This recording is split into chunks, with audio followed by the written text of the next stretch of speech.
welcome to the Magnum channel. I'm going to try to keep this video to 5 minutes and we'll see if I can. But this is a review of the Buck 371 Stockman.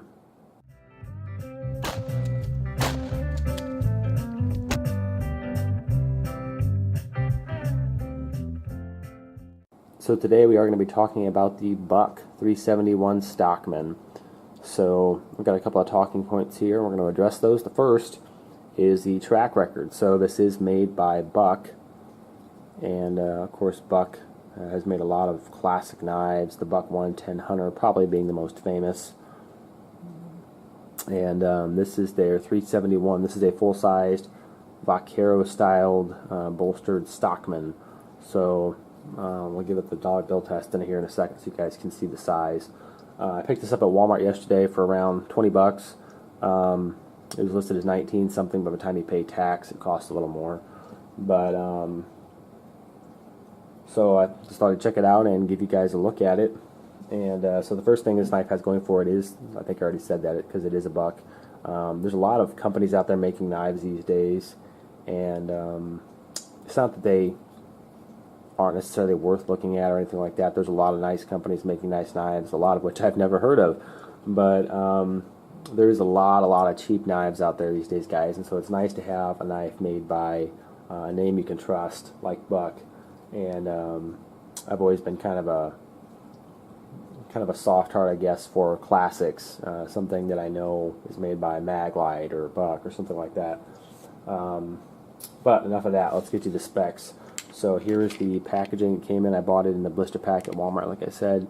You can see right at the top there it says 371 Stockman Select. Now it says 371 because they do have a number of other Stockman style knives, one of which is also large like this one, and is the 301. So the 301 Stockman is made in USA. This one is made in China. It doesn't really say that, I don't think, anywhere. I don't think it says that anywhere on the packaging, but it also doesn't say made in the USA. Nope, right there it does. Made in China. Okay, so we know that. This one's made in China. This is the cheaper version. The made in the USA one costs about twice as much as this one. It costs about 50 bucks. This one, like I said, costs about 20. So, yeah, if we look at some of the specs, it also says it has 420 J2 steel, so it's not the toughest steel on the block, maybe. And nail notch. Okay. Got the Buck for a warranty. Look at the specs on the back. Has the clip spay and sheep's foot blade, 420 J2. It's 3 7/8 inches closed, which is nice because that makes it legal in a lot of different states. Weight 3.1 ounces. That's pretty good, actually. That's not too terrible. Brown jig bone with nickel bolsters. Yeah, it's pretty. It really is pretty. And then they give a little note about their 420 J2 steel. What's really cool about this one is that they said they harden it to a Rockwell hardness of 53 to 55. So that's pretty good for J2. That's not too shabby. So I just cut the blister pack there, and that was the first thing. So there's the specs. The regular steel is 420 HC, so that's a harder steel. This J2 is a little bit softer, but it also sharpens easier, has pretty good edge retention, especially since they do harden it up like they say. And like I said, I got this knife yesterday, so I haven't had time to evaluate edge retention or anything like that. But before I keep talking, let's give it the dollar bill test, or in my case, the $10 bill test. So here is it. Here it is on a $10 bill. And if I put it to one side,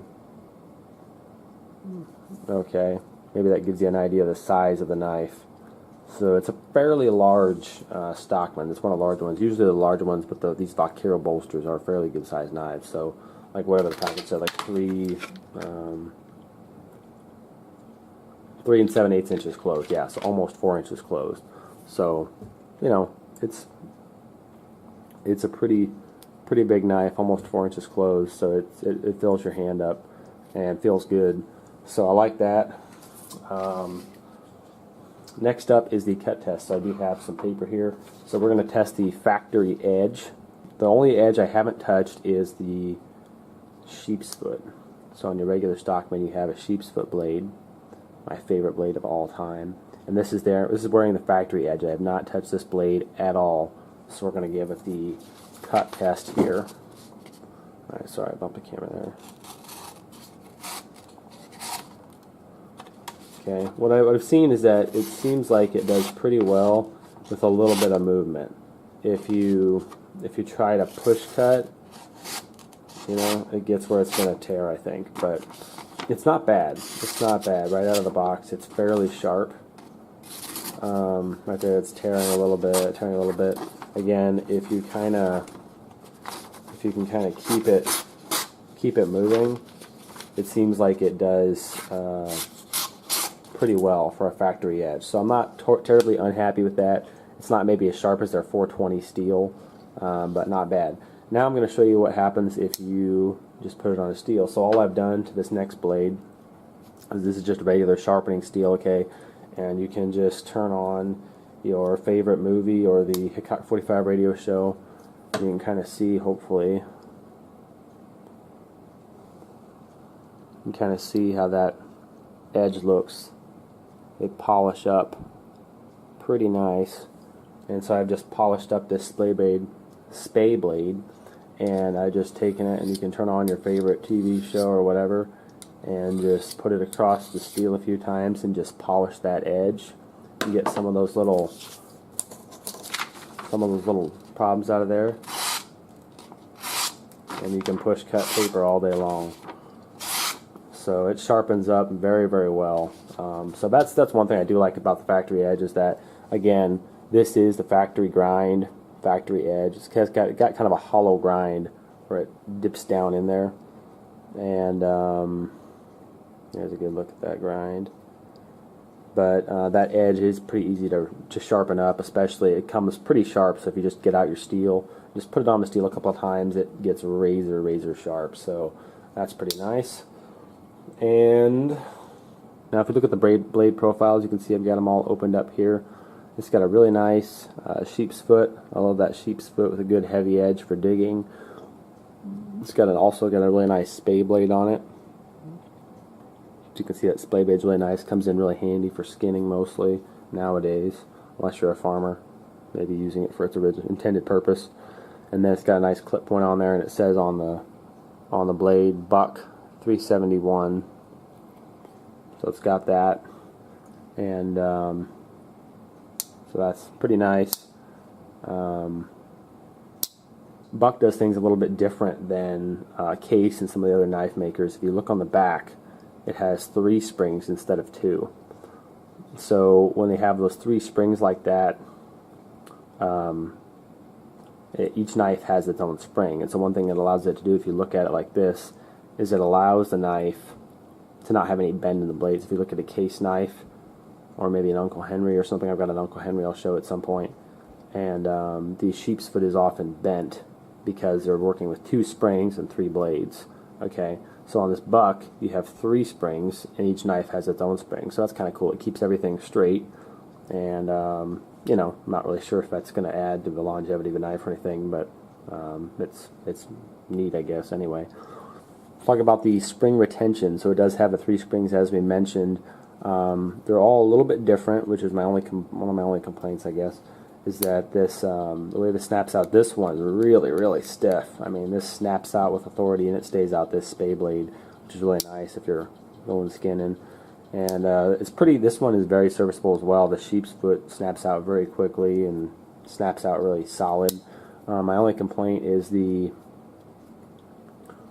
clip point maybe isn't quite as good as the other 2. It's still got really good retention, but especially on a long blade like this clip point, it would be kind of nice if it was super solid, and it's just a little bit of a weak spring maybe. But and then overall fit and finish, if we look at the fit and finish, it's pretty good. There's a couple little spots here. If you look at this really close, yeah, you can see there's a little bit of a gap right there between the bone and the bolster, and you don't see that anywhere else on this knife. It's pretty much smooth everywhere else. My only other complaint about this knife, this is all nice and smooth, is that these bolsters are, and the backs of the knives here that stick up are pretty sharp. So those are pretty sharp, and I don't know if you want to sand on those a little bit or get out a Dremel tool or something, but I mean, they'll wear down where they're not so sharp, but so there's that. So fit and finish, I'm going to give it a 7 out of 10. It is pretty good. The bone is gorgeous. I love this bone, but some sharp edges, and you know, that little gap there, you know, it's not quite maybe the work of art that a case is, but you know, this is their cheaper version. So this is not the USA made expensive version. This is the cheaper version. So for the money, the fit and finish is really good. You know, and that's what it all comes down to. So that's my last talking point, even is the value. How about the value of this knife? And I think it's totally worth it. You know, $20 for a knife like this. To me, this is going to be a nice working knife.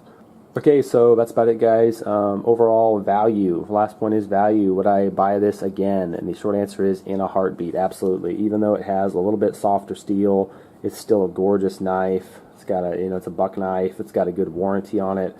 It's got nice blades, serviceable steel. What I love about this knife is that for $20, I'm not afraid to take it into the hay fields. I'm not afraid to go skin a deer with it or something like that. You don't have to be afraid to get it dirty and clean it up, because you know, it's not a even though it is probably an heirloom quality knife, you're not worried about tearing it up for $20. So if it gets dinged and scratched out in the hay field, I'm not going to cry over it necessarily. So that's about all I got for today, guys. It's another look at that gorgeous buck knife. So if you're looking at one of these, I would recommend it. I think it's totally worth it. This would make a great first knife for somebody. So that's about all I got. Thanks for watching.